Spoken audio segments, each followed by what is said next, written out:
Assalamualaikum warahmatullahi wabarakatuh. Perkenalkan, nama saya Rizky Galih Pramana Putra, NIM D100220111 kelas B, Teknik Sipil. Reaksi kimia yang berkaitan dengan teknik sipil. Apa itu reaksi kimia? Reaksi kimia adalah suatu proses di mana satu atau lebih zat diubah menjadi satu atau zat yang berbeda dan menghasilkan produk yang baru. Zat adalah unsur atau senyawa kimia. Reaksi kimia mengatur ulang atom reaktan untuk membuat zat yang berbeda. Reaksi kimia umumnya terjadi dengan perubahan fisik, perubahan panas, perubahan warna, dan lain-lain. Laju dari perubahan reaksi bergantung dan dipengaruhi oleh faktor-faktor seperti tekanan dan suhu. Ciri-ciri reaksi kimia. 1. Perubahan warna. Suatu barang yang berubah warnanya, misal sepeda yang kamu diletakkan di luar rumah, akan berubah warna jika sering terkena air hujan dan panas matahari. Sepeda yang tadinya memiliki warna yang mengkilap akan berubah menjadi pudar. Terlebih lagi, sepedamu akan memiliki karat. Karat yang terbentuk pada sepeda merupakan hasil reaksi dari logam dengan oksigen dan air di udara. Ini membentuk senyawa baru yang disebut oksida besi. Perubahan warna sepeda menjadi karat menunjukkan bahwa telah terjadi perubahan kimia. 2. Perubahan suhu. Ciri kedua dari reaksi kimia adalah adanya perubahan suhu. Ketika energi diserap atau dilepaskan, hal ini menandakan adanya perubahan kimia. Kembang api adalah salah satu contoh perubahan kimia yang menghasilkan perubahan suhu dan memancarkan cahaya. Kembang api mengandung bahan bakar dan zat pengoksidasi, dan saat pengoksidasi memecah bahan bakar yang melepaskan sejumlah besar energi, dan sebagian energi dilepaskan sebagai panas. 3. Formasi presipitasi. Ketika kamu mencampur dua garam, mungkin saja akan membentuk zat padat dan mengendap dari larutan. Selain itu, jika kamu mencampur dua cairan dan kemudian melihat zat padat di gelas kimiamu, maka kamu terbukti bahwa adanya perubahan kimia atau sering disebut reaksi endapan. 4. Menghasilkan gas. Produksi gas merupakan tanda yang jelas jika terjadi perubahan kimia. Salah satu contohnya adalah ketika kamu memanggang kue. Saat kamu menggigit kue dan melihat lubang-lubang kecil di kue, ini menandakan zat mengembang seperti soda kue atau baking powder bereaksi dengan komponen asam kue untuk menciptakan karbon dioksida. Gas inilah yang membantu kue mengembang ketika di oven. Namun hal ini berbeda ketika kamu memasak air. Kamu mungkin saja melihat gelembung-gelembung ketika air sudah mendidih. Namun perlu diingat bahwa struktur kimianya belum berubah dan belum terbentuk senyawa baru. 5. Emisi cahaya. Adanya banyak reaksi yang menghasilkan cahaya. Salah satu contoh yang sering kamu saksikan ketika membengkokkan light stick. Ketika light stick dibengkokkan, akan memulai reaksi antara hidrogen peroksida dan ester femil oksalat yang menghasilkan emisi cahaya. Lalu, ada contoh reaksi kimia dalam teknik sipil. 1. Reaksi hidrasi pada semen Portland. Reaksi yang terjadi di dalam semen Portland adalah reaksi kimia antara senyawa potensial dengan air. Senyawa-senyawa kalsium silikat, kalsium aluminat, dan kalsium ferrihidrat yang terjadi berupa struktur larutan padat yang spesifik dan akan mengeras.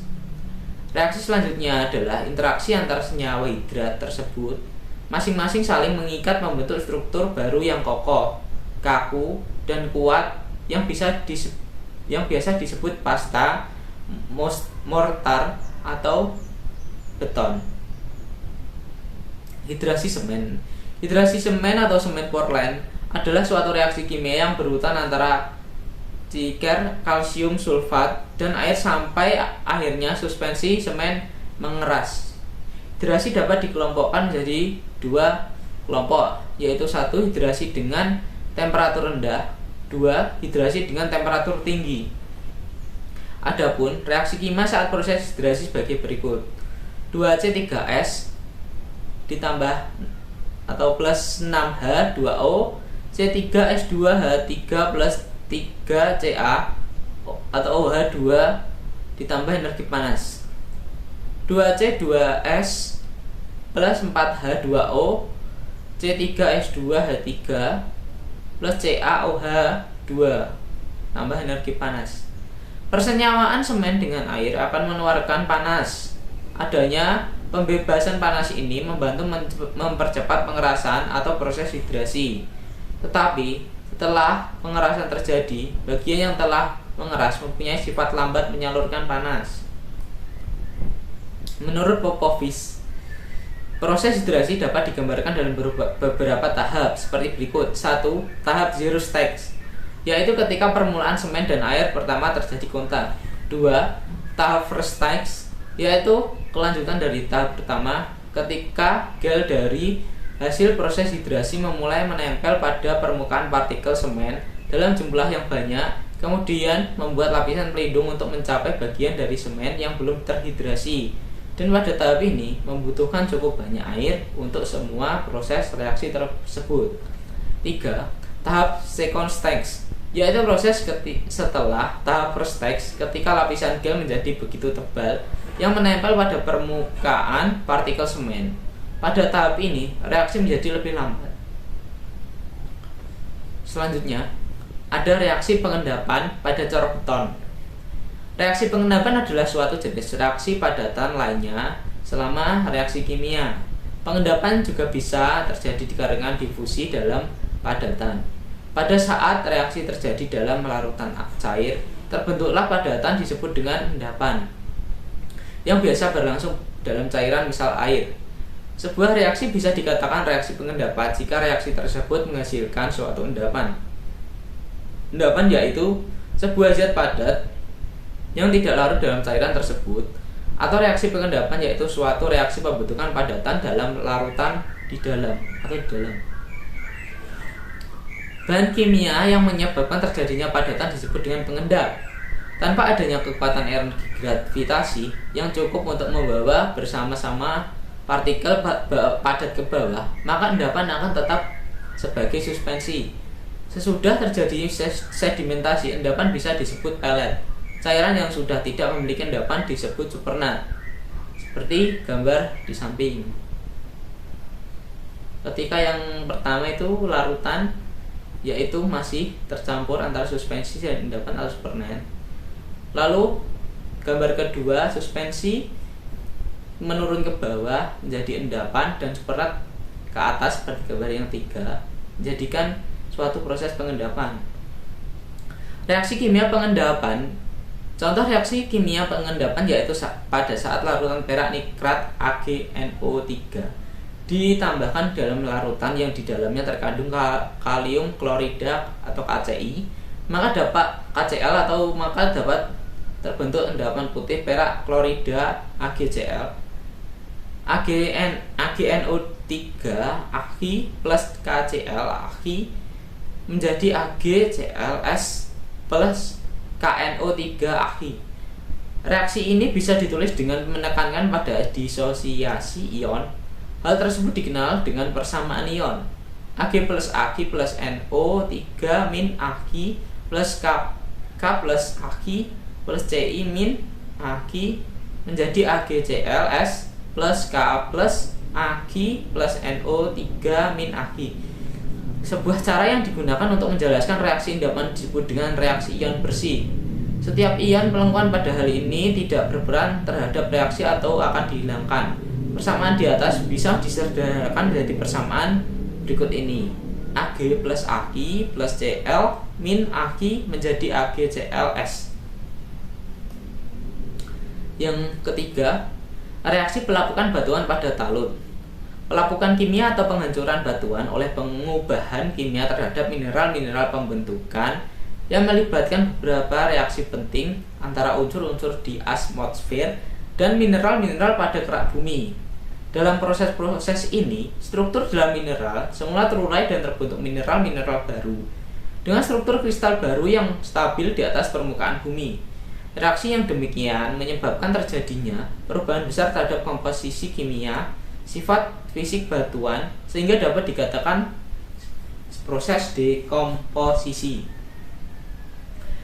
Air mempunyai peran penting dalam pelapukan, sedangkan untuk reaksi kimia dalam medium transpirasi, unsur-unsur yang ada di atmosfer langsung ke mineral-mineral pada batuan, di mana reaksi yang berlangsung. Air juga memindahkan hasil pelapukan sehingga teringkap sebagai batuan segar. Kecepatan dan derajat pelapukan kimia sangat dipengaruhi oleh banyaknya hujan. Proses-proses dekomposisi yaitu dekomposisi mineral yang disebabkan oleh ion hidrogen diperlihatkan pada contoh mineral kalium feldspar ion H+ masuk ke dalam kalium feldspar KaLSi3O8 dan mengganti ion kalium yang keluar dari kristal dan terlarut. Air yang bertemu dengan sisa molekul aluminium silikan membentuk mineral lempung kaolinit Al4Si4O10OH8. Hidrolisa K-feldspar KaLSi3O8 plus 4H plus 2H2O menjadi 4K plus 4Al4Si4O10OH8 plus 8SiO2. Kaolinit adalah mineral lempung yang tidak terdapat pada batuan asal original rocks dan terbentuk oleh reaksi kimia dan termasuk regolith. Reaksi kimia di mana ion dalam mineral digantikan oleh ion-ion H+ dan OH- dalam air. Dinamakan proses hidrolisa yang umum terjadi pada pelapukan kimia batuan. Penyebab pelapukan batuan pada talut. 1. Struktur batuan. Struktur batuan dalam segala sifat fiknis dan kimiawi batuan yang menyebabkan batuan yang satu berbeda dengan lainnya. Sifat fisik batuan itu seperti kekerasan, warna, hingga belahan. 2. Iklim. Iklim merupakan faktor lain saat mempengaruhi pelapukan. Pada faktor iklim ini terjadi pendorong maupun yang mempercepat atau memperlambat proses pelapukan. 3. Topografi. Topografi menjadi salah satu faktor yang mempengaruhi pelapukan. Pengaruh topografi sebetulnya terjadi dalam bentuk yang tidak berlangsung. 4. Tumbuh-tumbuhan. Faktor penyebab pelapukan yang terakhir adalah tumbuh-tumbuhan. Sebetulnya tumbuh-tumbuhan dipengaruhi oleh dua cara, yakni mekanis maupun kimiawi. Gambar ilustrasi pelapukan pada batuan. 1. Pelapukan batuan terkena panas dan mengembang. 2. Permukaan batuan mendingin dan mengerut saat malam hari. 3. Saat terjadi proses hujan turun dan mengenai batu karena suhu turun. 4. Batuan luar mengalami retak-retak. 5. Permukaan batuan asal atau pemecahan batuan. 6. Foto tanah baru hasil dari pelapukan batuan tersebut. Sekian dari saya. Bila ada kata yang salah mohon dimaafkan. Wassalamualaikum warahmatullahi wabarakatuh.